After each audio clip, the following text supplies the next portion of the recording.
Audiobook do livro A Vida em que Jesus e Buda se Conheciam. Capítulo 7. Gnosticismo.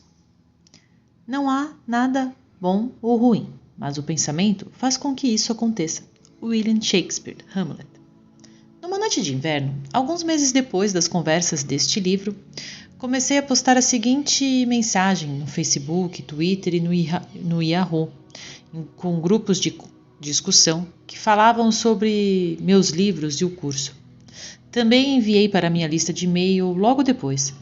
Descrevi minha experiência da noite anterior. Eu estava sentado assistindo a um filme que comprei na Netflix ontem à noite quando Cindy entrou na sala. Ela tinha um olhar muito sério em seu rosto. Cindy geralmente não tem uma expressão muito séria no rosto. Ela é geralmente leve e arojada. Ela me contou que tinha notícias tristes e eu soube imediatamente que alguém que amávamos havia falecido. A única pergunta era quem? Então, ela me contou que Ken Wapnick havia feito sua transição. Fiquei um pouco surpreso, não por ter acontecido, mas por ter acontecido tão cedo. Acho que pensei que tínhamos mais tempo. Encontrei-me com Ken cerca de meia dúzia de vezes, incluindo algumas reuniões privadas, e troquei com ele cerca de 20 cartas, que ainda as tenho. Eu sei que vou pensar nele por muito tempo e que as coisas vão acontecer para mim há coisas que vão acontecer para mim que quero compartilhar com você. Então, por enquanto, vou apenas dizer algo sobre a minha primeira vez que conheci, porque isso diz muito sobre o tipo de pessoa que ele era. Artem e Porchat me orientaram que eu deveria conhecer Ken e aprendi tudo o que pude com ele. Não posso dizer que aprendi tudo o que pude com ele, mas certamente aprendi muito. Eu tinha dirigido 10 horas do Maine a Roscoe, em Nova York, em junho de 98, para vê-lo. Fiz uma apresentação chamada Tempo e um Curso em Milagres. Ken falou cerca de 10 horas sobre o assunto no fim de semana e fiquei deslumbrado com seu brilho. Tive que sentar e conversar com ele em particular porque havia solicitado isso e ele consentiu. Eu queria contar a ele sobre o livro que eu estava escrevendo e que queria usar muitas citações do curso, mas que eu me certificaria de creditar o curso corretamente como uma forma de índice. Eu estava nervoso e Ken sabia disso. Nunca esquecerei o quão gentil ele foi comigo. Eventualmente, Ken seria a primeira pessoa a ler o desaparecimento do universo. Mas o mais importante ainda, com o passar dos anos, às vezes eu o ouvia dizer, eu sabia, por experiência própria, que Ken não apenas dizia coisas, ele as vivia. Ele foi a pessoa mais gentil que já conheci e me inspirou a querer ser gentil com os outros. É claro que há muito mais a dizer sobre a pessoa que Artem e Porchat descreveram como o maior professor do curso, mas por enquanto, o que mais estou pensando é que a pessoa linda que ele era e como ele se esforçou para ser gentil comigo quando não precisava. Cindy e eu demos as mãos ontem à noite e falei com Ken e expressei minha gratidão a ele. Eu sei que ele está se divertindo muito e que somos nós que ainda temos que lidar com o que está pela frente. Felizmente, sempre teremos o trabalho de Ken para nos ajudar a fazer o que devemos fazer. Eu te amo, Ken. Artem e Porchat me disseram uma vez que sempre existem diferentes escolas de pensamento quando se trata de qualquer ensinamento espiritual. Isso porque mesmo a verdade é simples, mas o ego não. Quando se trata dessas diferentes escolas, geralmente haverá alguém que realmente entende o ensinamento original e aqueles que não o fazem. Por exemplo, com o Vedanta não dualista, foi Shankara quem acertou. Com o gnosticismo, foi a escola valentiana, em homenagem a seu fundador Valentinus, que realmente entendeu a intenção original dos ensinamentos gnósticos, bem como muito do que J estava dizendo. Quanto a um curso em milagres, é a escola Wapnick, ou a Fundação para um Curso em Milagres, que acertaram o curso. Abaixo estão 2 trechos fascinantes da obra valentiana, o Evangelho da Verdade, na qual se pode ver paralelos surpreendentes entre esse evangelho escrito por volta de 150 d.C. e o curso. Esses trechos foram algumas vezes usados por Ken Wapnick em seu ensino. O nome de cada um vem até ele. Aquele que deve ter conhecimento nesta maneira sabe de onde vem e para onde vai. Ele sabe como alguém que, embriagado, abandonou a embriaguez e, voltando a si, corrigiu o que lhe era próprio. Ele trouxe muitos de voltas do erro. Assim, eles ignoravam o Pai, sendo ele aquele a quem eles não viu. Já que era terror e perturbação, e instabilidade, dúvida e divisão, não havia muitas ilusões em ação por meio delas e havia ficções vazias, como se estivessem mergulhados no sono e encontrados-se em sonho perturbadores. Ou há um lugar para onde eles estão fugindo, ou sem forças, vêm de ter perseguido outros, ou estão envolvidos em golpes, ou estão recebendo. Novamente, às vezes é como se as pessoas estivessem assassinando-as, embora não haja ninguém os perseguindo, ou eles próprios estão matando seus vizinhos, pois foram manchados com seu sangue. Quando aqueles que estão passando por todas essas coisas acordam, eles veem nada. Eles que estavam no meio de todas essas perturbações, pois eles não são nada. Esse é o caminho daqueles que deixaram a ignorância de lado, deles como um sono, não o tendo em nada, nem o estimam, também funcionam como coisas sólidas, mas eles as deixam para trás, como um sonho à noite. Eu não sabia muito sobre gnosticismo, mas sabia que queria conversar um pouco sobre isso com meus professores, especialmente porque eles trouxeram o Evangelho de Filipe, que uma vez me recomendaram em uma conversa junto com o Evangelho de Maria de Madalena. Eu também não li. Eu sabia que o Evangelho de Tomé não foi um escrito gnóstico, mas o primeiro cristão, embora não seja a mesma religião que passou a ser chamada de cristianismo. Alguns estudiosos bíblicos modernos acreditam que isso pode ser rastreado já em 50 d.C., antes de qualquer outro escrito cristão. Artem e Purchá diriam ainda antes. Numa tarde relativamente fria em Los Angeles, Artem e Purchá foram subitamente comigo. Vieram falar comigo. Artem começou a falar imediatamente.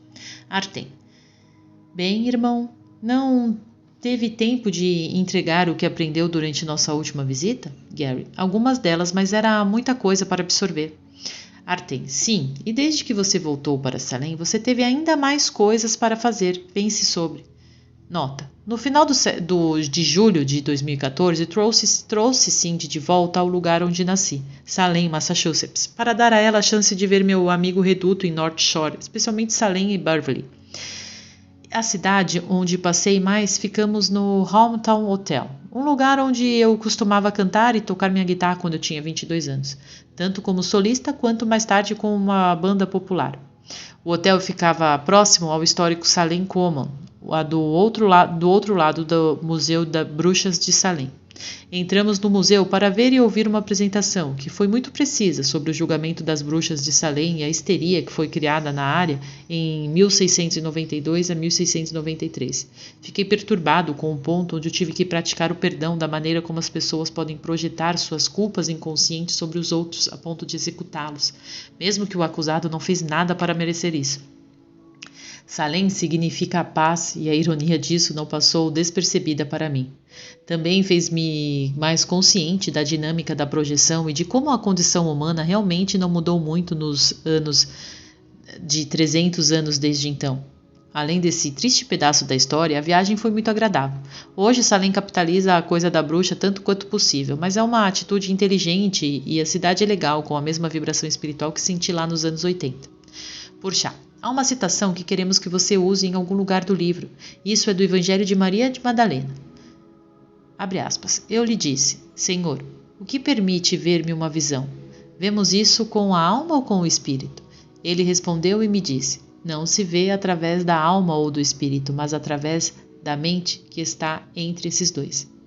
Isso foi gravado por Maria Madalena, na época em que todos saíamos. Isso é o que significa. Primeiro, a citação, traduzida nos escritos de Nag Hammadi, pergunta: o que permite que alguém tenha uma visão? Deveria perguntar: o que permite que alguém ver com visão? Isso é o que Maria estava perguntando a Jota para o benefício daquela audição. Ela já sabia a resposta. A alma, embora considerada muito espiritual para a maioria, é na verdade uma ideia de separação, porque é uma ideia de individualidade ou existência pessoal. Todo mundo pensa que tem um indivíduo alma. Não importa se a ideia de individualidade envolve um corpo ou não, separação é separação. Além disso, a citação não precisa dizer o espírito, mas apenas espírito. Espírito é tudo o que existe, é a unidade. Então, imediatamente, você vê que tem duas ideias na citação do Evangelho de Maria, a ideia da separação ou a ideia de unidade. A razão pela qual J disse, não se vê através da alma ou do espírito, mas através da mente, que está entre esses dois, é que a função da mente é escolher. Você usa a mente para escolher a ideia de separação, que no curso é representado principalmente pelo corpo, mas também pela psique humana, ou seja, a alma individual, ao escolher o espírito, que é a unidade perfeita. Ou escolher o espírito, que é a unidade perfeita. Qualquer um que você conseguir no hábito de escolher será o que você acha que é real. Vai se tornar em que você acredita e, portanto, o que o afeta. Você pode ver que J estava ensinando a mesma coisa há 2000 anos que ele está ensinando hoje através de um curso em milagres. Na verdade, ele diz que no curso, o termo mente é usado para representar o agente ativador do espírito, fornecendo seu poder criativo, sua poder e energia criativa. Você ativa o espírito escolhendo-o com a mente. Entendeu? Gary: entendi. É claro que há 2000 anos ele normalmente não conseguia colocar coisas do jeito que ele fez no curso, ou então ninguém teria entendido ele. Não que a maioria deles o entendesse de qualquer maneira. Então eu entendo que é por isso que ele falou principalmente em parábolas? Porchá: sim, provérbios e parábolas.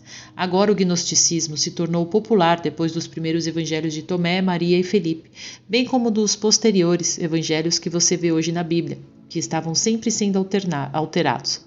Hoje, por causa do cristianismo, Tomé, Maria e Felipe estão incorretamente considerados gnósticos. Na verdade, considera-se que Felipe veio da escola valentiana, mas isso não é verdade.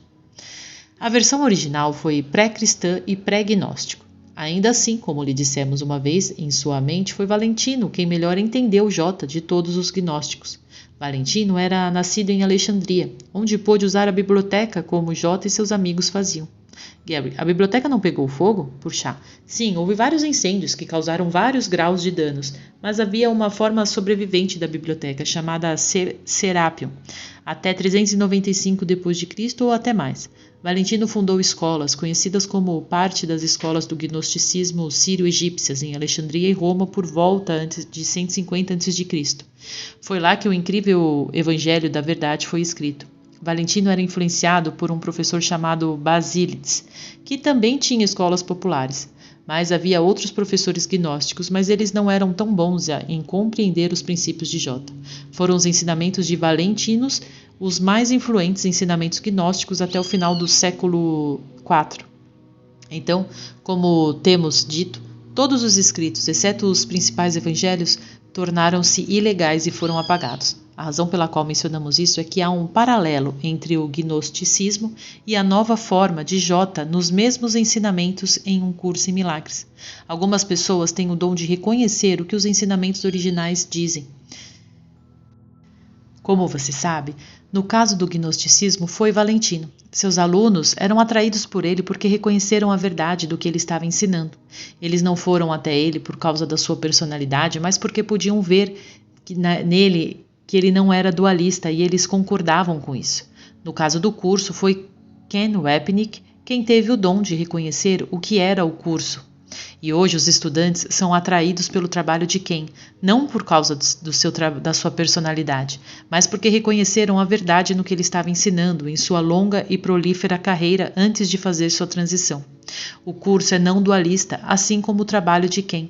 O seu também é, porque você nos acertou do começo. Além disso, desde que chegamos até você, seguindo o nosso conselho, você aprendeu com Ken também. Não é por acaso que Ken estava lá no início com Ellen Schuckman, Bill Tedford e Judy Stuck. Ele deveria ser o único a ensinar o curso.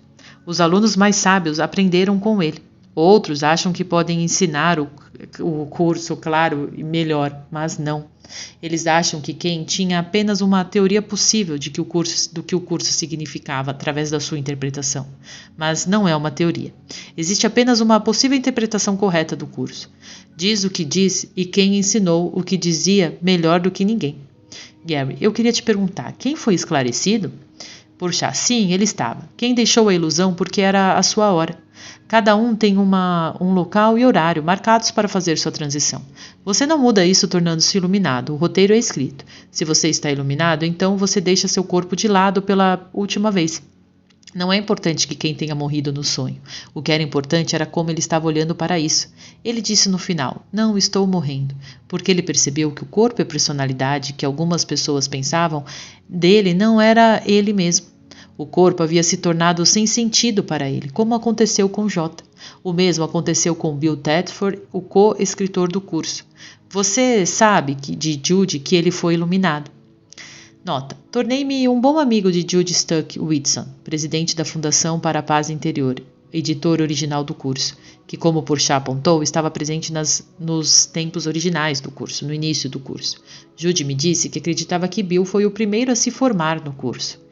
Vi vídeos de Bill falando na década de 80, não vi nada que não confirmasse o que ela estava dizendo. Gary, fecha a nota. Gary: é ótimo que pelo menos 2 das 4 pessoas originais do curso foram esclarecidas, e não vejo razão para pensar que Jude não o seja. Eu sei que Helena Schuckman, apesar de compreender completamente o curso, teve dificuldade quando se tratava de realmente fazer isso, mas tudo sobre quem me diz que ele realmente se aplicou. Artem: sim, ele o fez, e estamos satisfeitos que você tenha melhorado e ficando cada vez melhor em fazer o mesmo.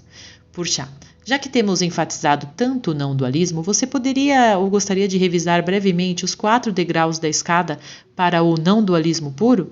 Gary: claro, primeiro você tem dualismo. Esse é o domínio do sujeito e objeto expresso pela física newtoniana. As coisas parecem estar fora de você. É daí que vem a consciência. Embora o universo seja uma projeção, você não sabe disso. Para ter consciência, você tem que ter algo mais para estar consciente. Isso é separação. É por isso que o curso usa a palavra consciência para descrever o espírito. É algo que não é o mesmo que consciência. Espírito é unidade, não há sujeito e objeto, apenas totalidade. Mas quer seja a sua experiência pessoal ou o assunto de espiritualidade, com o dualismo você tem 2 mundos aparentes, o mundo do homem e o mundo de Deus. Ambos parecem ser verdade. Em seguida, há o semidualismo. Essa é uma condição onde a mente está começando a aceitar que a ideia de separação não pode ser verdadeira. Você poderia pensar em semidualismo como uma forma mais gentil de dualismo. Por exemplo, você vê uma atitude diferente entre pessoas religiosas que estão em estado de semidualismo. Elas podem começar a aceitar a ideia de que Deus é amor, mas junto com isso vêm questões importantes. Por exemplo, se Deus é amor, pode ele também ser ódio? Se Deus é amor perfeito, como diz a Bíblia, ele também pode ter pensamentos imperfeitos? Perguntas estão sendo levantadas e a consciência está lentamente começando a despertar na mente do estudante espiritual. Como resultado, a pessoa pode não se sentir tão isolada quanto pessoas que estão em um estado de dualismo. Aliás, a qualquer momento durante o processo de subir a escada, você pode escorregar para frente e para trás, de uma condição para outra. Pode ser uma viagem turbulenta, mas às vezes será pacífica. Depois, há o não dualismo. O não dualismo diz que não existe tal coisa como separação e qualquer coisa que pareça separada não é real. A projeção é desfeita em sua mente e você passa de uma posição de efeito para uma posição de causa. Agora você não é mais o sonho, mas o sonhador. E o sonho não é ser sonhado, não é sonhado por outra pessoa. Não há mais ninguém. O não dualismo é a não dualidade. Existe apenas unidade, apenas uma realidade. Então, dos 2 mundos aparentes, o mundo da ilusão, que não é verdade, e o mundo da realidade, o que é verdadeiro, apenas o mundo da realidade é verdadeiro, e qualquer coisa que pareça assumir uma forma não é verdade. O que nos leva ao puro não dualismo. A razão pela qual é puro é que reconhece Deus como a única fonte e a única realidade. Sim, pode parecer ser 2 mundos separados, o mundo de Deus e o mundo do homem, mas apenas o mundo de Deus é verdadeiro e nada mais é verdadeiro. É raro uma pessoa ser capaz de reconhecer e aceitar isso, porque significa o abandono de qualquer forma de identidade pessoal, seja de corpo ou alma, agora e para sempre. Você sabe que em breve irá desaparecer em Deus e assumir a vida superior do Espírito. Você terá a consciência da unidade perfeita, mas não consciência. No entanto, através de breves vislumbres, você aprenderá que a experiência da consciência destrói a experiência da consciência. Esse torna o mundo dos sonhos de ilusão completamente sem sentido, exceto pela forma, pode ser usado por qualquer pessoa para retornar à realidade de Deus. Porchat: obrigado, Gary, verdadeiro e breve. Agora conte-nos uma piada. Gary: ok, esta é a minha piada mais curta. Jesus entra em um hotel e vai até a recepção. Ele tem 4 pregos grandes, velhos e enferrujados com ele. Ele coloca os pregos na recepção e diz para o cara atrás da mesa: você pode me hospedar durante a noite? Porchat: muito irreverente, Nadav iria gostar. Artem: voltando à não dualidade, os gnósticos usaram a palavra gnose da mesma forma que o curso usa a palavra conhecimento. Em ambos os casos, estamos falando sobre conhecimento, não falando sobre conhecimento intelectual ou transmissão de informação. Estamos falando sobre ter a experiência real da sua perfeita unidade de Deus. Você teve a experiência que o curso chama de revelação, certo? Gary, sim, mesma coisa. Revelação no curso não significa que informações especiais são reveladas a você. Refere-se a uma experiência tão incrível e literalmente indescritível, muito além das palavras. Essa experiência da consciência da unidade perfeita destrói tudo o que este mundo tem a oferecer. Dá-lhe um gostinho da verdade, que é um estado constante em vez da impermanência do sonho.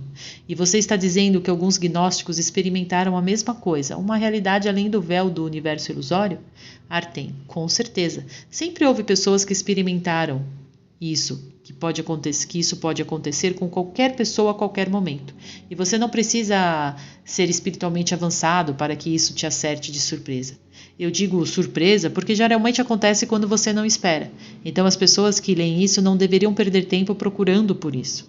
Além disso, se isso acontecer, não vai torná-lo especial. Em alguns casos, o Espírito Santo está ajudando você a ter essa experiência para encorajá-lo, para ajudá-lo a continuar.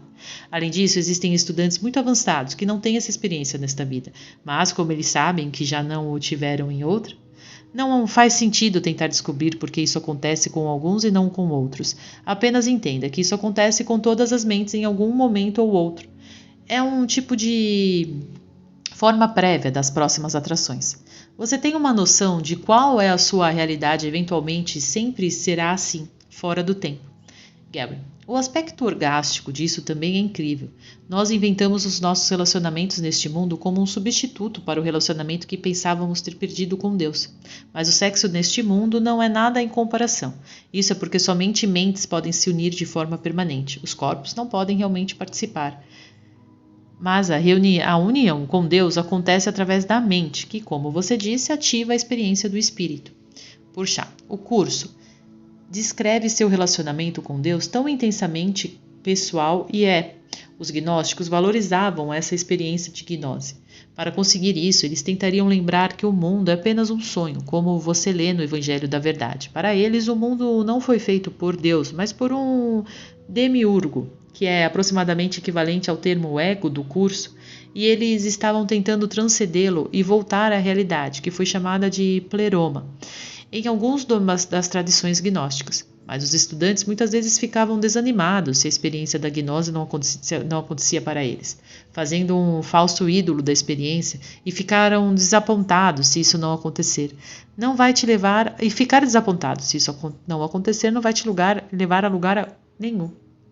Então, é claro, muitos deles cometeram os mesmos erros que a maioria das pessoas fazem. Eles tornaram o mundo real. Eles deram verdade às suas ilusões. Tanto eles permaneceram em um estado de dualidade, assim como fazem muitos estudantes do curso. Outro erro que cometeram foi identificar-se com a sua projeção. Hoje, muitos estudantes espirituais são ensinados a olhar para algo no mundo e dizer, eu sou isso. Mas, na verdade, você não é isso. Qualquer coisa que você vê lá fora no universo é um símbolo, é uma projeção, um holograma que simboliza isso, que isto está enterrado em sua própria mente inconsciente. Embora parte disso seja simbólico de totalidade, a maior parte é baseada na separação. Sim, é representativo do que está escondido em sua mente, mas não é você. Você não quer se identificar com isso, você quer perdoá-lo, especialmente se isso afeta você em qualquer tipo de forma negativa. Pode parecer nobre ser um com o universo, até você lembrar que não existe universo. O que você quer ser é um em Deus, que é tudo o que verdadeiramente existe. Artem, o gnosticismo e seus ensinamentos acabaram sendo uma mistura, como todo o resto. Alguns dos alunos gostavam muito de Deus e outros não. Quer ter alguma coisa a ver com Deus. Os sistemas gnósticos não eram desenvolvidos o suficiente, embora Valentinus fosse um gênio. Como Lao Tse, ele viveu a não-dualidade, mas teve dificuldade em fazer com que seus alunos fizessem a mesma coisa. Ainda assim, muitos deles fizeram enormes progressos no seu caminho espiritual e estão estudando o curso hoje, prontos para alcançar sua iluminação. O curso dá a eles toda a imagem que precisam.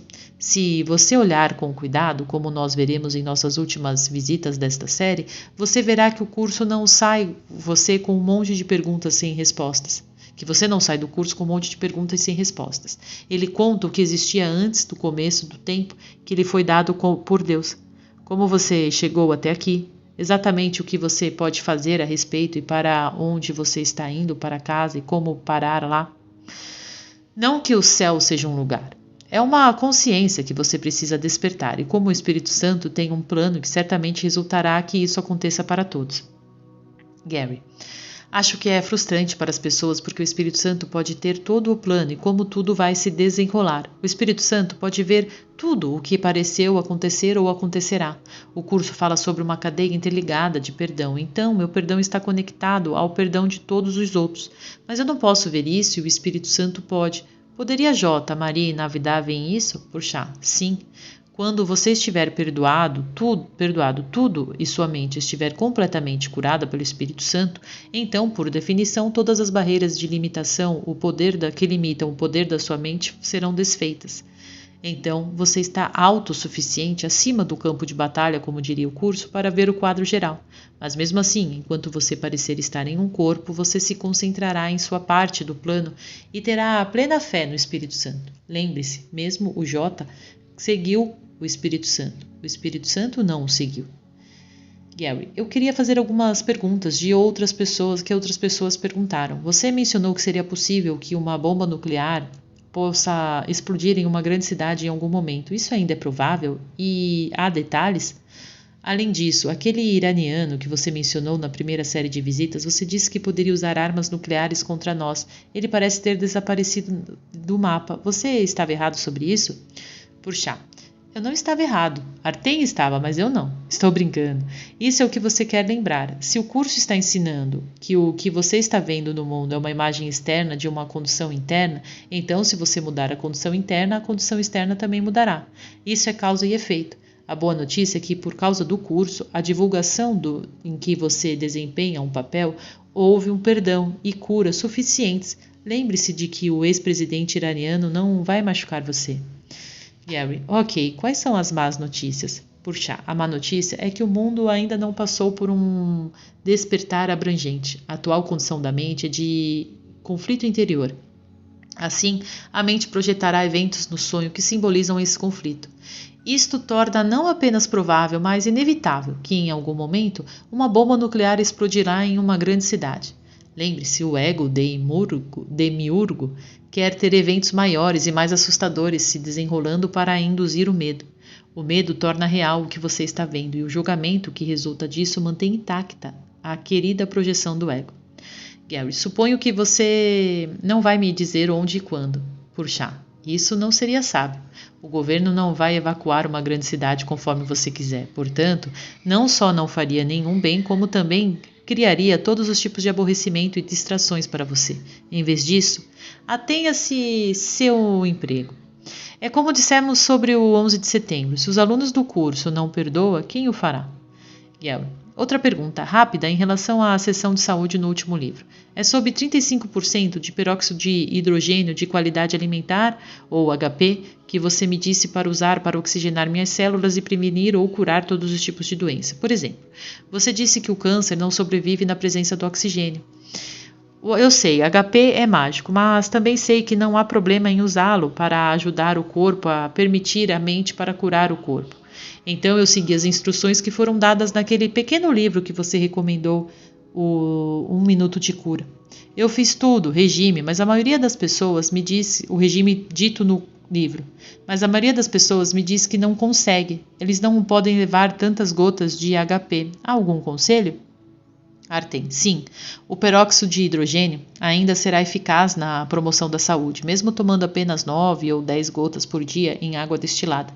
Digamos 5 gotas durante 2 vezes por dia em 6 a 8 doses de água. Certifique-se de que seja destilado, porque o HP não se mistura bem com as impurezas presentes na maioria dos tipos de água. Além disso, mantenha o HP na geladeira para evitar que ele estrague ou perca sua qualidade.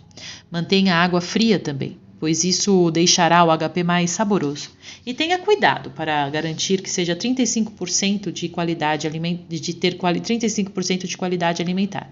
Se as pessoas fizerem isso todos os dias, todos os tipos de benefício podem resultar e não demora muito para fazer de maneira descrita aqui. Gary: Obrigada, eu agradeço. Você sabe, você disse anteriormente que este mundo é uma farsa. Bem, eu estava lendo um artigo sobre meu crítico de cinema favorito, Roger Ebert, que fez sua transição há alguns anos. O artigo apareceu em Patheos Press e foi escrito por Tom Rapsas, que relata as palavras da esposa de Roger, Chess. Roger não era um homem particularmente espiritual, o que fez que sua esposa tinha a dizer ainda mais interessante. Vou ler essa parte do artigo. Mas o mais convincente para mim foram os acontecimentos que aconteceram nos dias antes de Roger morrer. Sua esposa, Jess Herbert, nos conta que seu marido não sabia se poderia acreditar em Deus. Ele tinha suas dúvidas, mas em direção ao final, algo realmente interessante aconteceu. Continuando com as palavras dela. Naquela semana antes de Roger falecer, eu veria ele e falaria sobre ter visitado, e ele falou sobre ter visitado esse outro lugar. Eu pensei que ele estava alucinando. Achei que estavam dando remédios demais para ele. Mas um dia antes de falecer, ele me escreveu um bilhete. Isso é tudo uma fraude elaborada. De acordo com Chas, ela perguntou a Roger: o que é uma farsa? Olhando para alguns esclarecimentos. Ele então deixou claro para ela que ele estava falando sobre este mundo, este lugar. Ele disse que era tudo uma ilusão. Eu pensei que ele estava confuso, mas ele não estava confuso. Chas continuou dizendo que Roger descreveu este outro lugar como uma vastidão, você nem imagina. Então eu acho que você não precisa ser prezado espiritualidade para perceber a verdadeira natureza deste mundo e descobrir que há algo muito mais vasto e real que está além disso. Artem, uma excelente nota para encerrar, eu acho. Nas próximas 3 visitas estaremos a discutir algo em que confiamos que incentivará os alunos a compreender, a persistir e aplicar o incrível poder da não-dualidade. Como um curso em milagres diz sobre o aluno avançado, agora ele começa a ver o valor da transferência daquilo que aprendeu. Isso é potencial, é inteiramente impressionante. E o professor de Deus está agora no ponto, em seu progresso, no qual ele vê nele todo o seu caminho. Porchá, nós amamos você, irmão. Dê um grande abraço na Cindy por nós. E com isso eles desapareceram em um instante, deixando-me tentar entender o possível valor de transferência de tudo o que eles e o curso de J me ensinaram tanto distante.